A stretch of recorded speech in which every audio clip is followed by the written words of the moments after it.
Quando você acaricia seu gato de estimação e sente aquela pelagem macia e fofinha sob a mão, na verdade aquilo que você está tocando não é o seu querido gato, mas um espaço completamente vazio. Na verdade, ao longo de toda a história da Terra, a humanidade nunca chegou a tocar fisicamente em nenhum objeto sequer. Mesmo que na boa e velha Idade Média um cavaleiro tivesse rachado o crânio de outro com um golpe de espada, aquilo que a lâmina realmente estaria atravessando no fundo seria apenas o vazio. Os átomos da espada e os átomos do crânio jamais chegaram a se tocar diretamente. Claro que para quem sofreu o golpe isso não serve de consolo algum. A essa altura já não estamos mais falando de física, e sim de fisiologia. Olá pessoal! Hoje vamos falar sobre física e descobrir por que, mesmo nunca tendo tocado realmente em nenhum objeto na vida, ainda assim sentimos a dureza deles. É exatamente por isso que dormir sobre um edredom de plumas é tão confortável, enquanto tentar descansar sobre as pedras frias de uma masmorra não tem nada de agradável. Pessoal, quem fala com vocês é o Deluca. Bem-vindos ao nosso canal Pipa. Hora da gente começar o nosso conteúdo de hoje.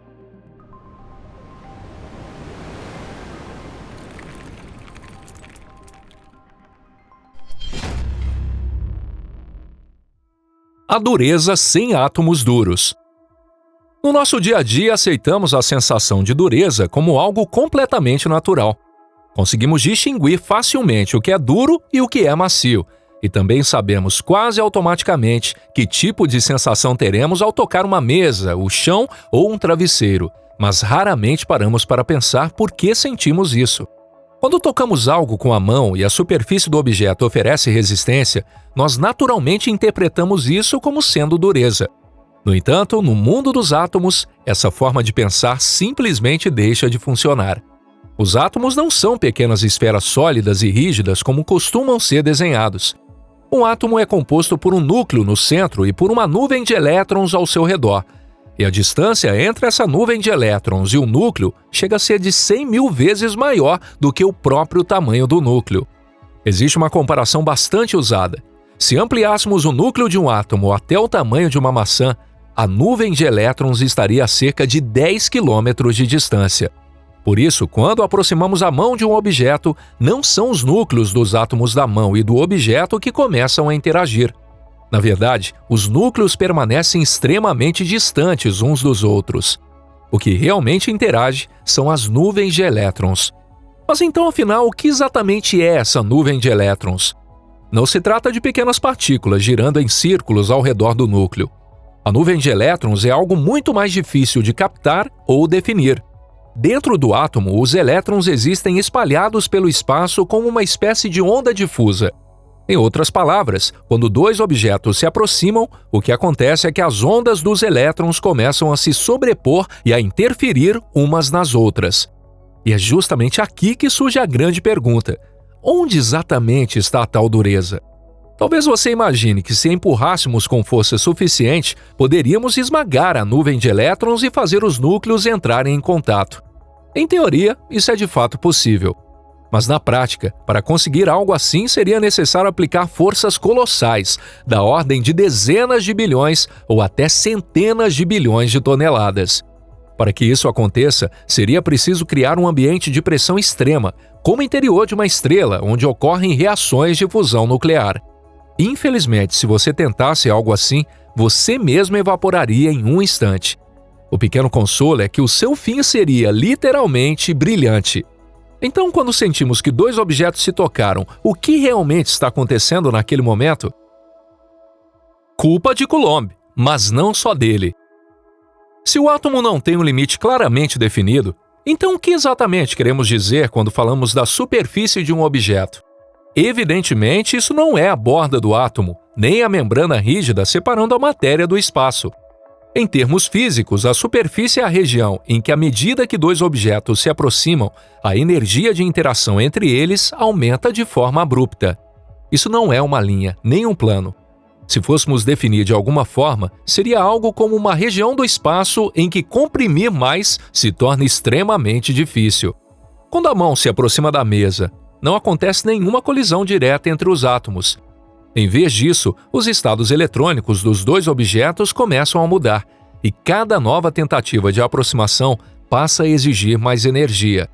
E é justamente esse aumento de energia que nós percebemos como resistência ou dureza. Em outras palavras, a superfície de um objeto não é o lugar onde a matéria termina nem a sua borda. Simplesmente acontece que dali em diante, a aproximação exige uma quantidade gigantesca de energia e, na prática, se torna impossível. A explicação mais conhecida costuma ser a seguinte: como todos os elétrons têm a mesma carga negativa, quando dois objetos se aproximam, os elétrons se repelem, e é isso que sentimos como resistência da superfície. Em linhas gerais, essa explicação está correta, mas ela traz uma simplificação importante. A repulsão eletrostática realmente existe e desempenha um papel importante. Ainda assim, só isso não basta para explicar completamente por que os sólidos parecem tão duros. A repulsão causada pela força de Coulomb aumenta de forma gradual e fica mais intensa em proporção inversa ao quadrado da distância entre as cargas. Se a distância cai pela metade, a força repulsiva quadruplica. Se a distância cai para 1/100, a força aumenta nada mais que 10.000 vezes. Ou seja, essa força apenas vai ficando mais forte aos poucos. Nesse processo não existe nenhuma fronteira claramente definida que diga daqui para frente comprimir é impossível. Se a dureza fosse determinada apenas pela repulsão eletrostática, a matéria pareceria muito mais macia do que parece hoje. É verdade que a força de Coulomb é poderosa, mas ela não é esmagadoramente gigantesca. Sua intensidade está na mesma faixa das forças dinâmicas que um ser humano consegue produzir por um instante. Por exemplo, algo comparável à força de um chute. Pelo menos não estamos falando de bilhões e bilhões de toneladas de força. Então, se fosse só isso mesmo, nós deveríamos conseguir amassar uma parede, mesmo que gemendo, de tanto fazer força. Um sólido deveria parecer uma estrutura densa sim, mas ainda assim deformável até certo ponto. Só que a realidade é outra. Os sólidos resistem fortemente à compressão e mantêm sua forma mesmo quando grandes forças são aplicadas. Essa diferença fica bem clara quando comparamos os sólidos com o plasma ou com gases ionizados, onde a força de Coulomb também tem um papel dominante. Lá também existe repulsão, mas não existe uma estrutura rígida nem uma forma estável. Portanto, para explicar a matéria dura que conhecemos, as interações elétricas por si só não são suficientes.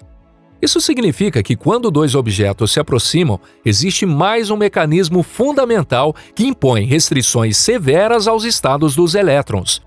Será que isso é obra da mecânica quântica? Essa sensação é exatamente o tipo de coisa que a mecânica quântica apronta. Quem mais poderia ser? O que torna esse mundo duro e sólido é justamente um efeito quântico. Então, vamos olhar isso mais de perto. Pauli é mais forte que Coulomb. Esse efeito quântico é chamado de princípio de exclusão de Pauli e é uma das regras mais fundamentais da mecânica quântica.